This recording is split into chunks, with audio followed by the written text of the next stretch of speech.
Roncata. Il s'agit d'un vin de Soave Superiore. C'est donc l'Italie, la région de la Vénétie. Nous sommes non loin de Vérone. Et ici, la parcelle qui s'appelle Roncata est en fait une parcelle tout à fait particulière avec un sol volcanique. En fait, c'est une petite cuvette coincée entre deux volcans éteints et on a un sol de lave grise et de lave noire, un sol basaltique qu'on reprend d'ailleurs sur l'étiquette. Et ici, Francesca Dalcero et ses deux frères élaborent des vins vraiment fabuleux. Moi, ça fait vraiment partie de mes coups de cœur.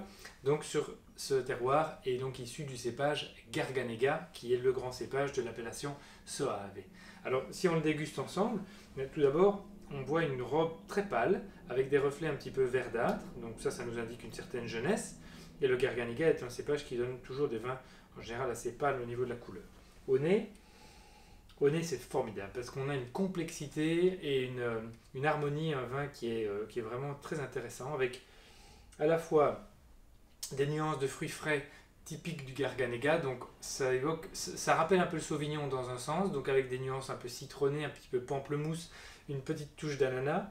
Après, c'est un vin qui est élevé en barrique, donc sur un millésime récent, on a un petit aspect boisé mais qui est parfaitement dosé, qui vraiment vient compléter l'ensemble.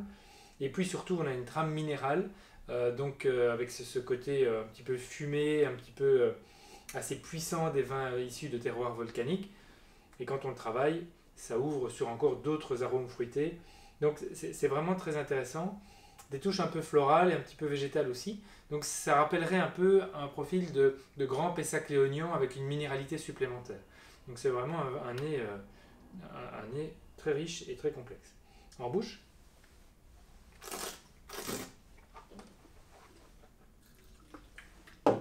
c'est un vin blanc sec, mais qui a directement beaucoup d'ampleur, beaucoup de gras, avec toujours une acidité, avec une tension qui du début à la fin va tirer le vin en longueur. Et là, je vous parle, je goûte encore le vin, donc c'est plus Dico d'Ali, c'est vraiment un vin qui est très long, grâce notamment à la minéralité du terroir, qu'on retrouve vraiment en dégustation.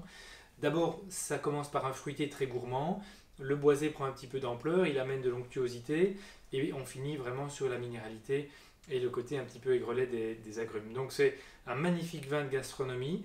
On va pouvoir l'apprécier sur une préparation de homard ou poisson, c'est vraiment dans cette direction-là que j'irai. Peut-être une préparation de noix de Saint-Jacques un peu cuisinée avec une sauce. On peut déjà aller sur des sauces qui ont beaucoup de goût, et en tout cas une sauce qui gardera quand même l'élément crustacé, poisson, minéral au cœur du plat. Donc une sauce au vin blanc par exemple pourrait aussi très très bien convenir. Certains fromages affinés, pourquoi pas, notamment sur des fromages de chèvre.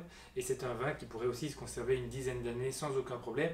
On fait partie vraiment des grands vins blancs de la planète sur un terroir tout à fait singulier. Donc n'hésitez vraiment pas à découvrir ce vin Roncata du domaine d'Alcero. Et ici nous sommes en Vénétie. Bonne dégustation.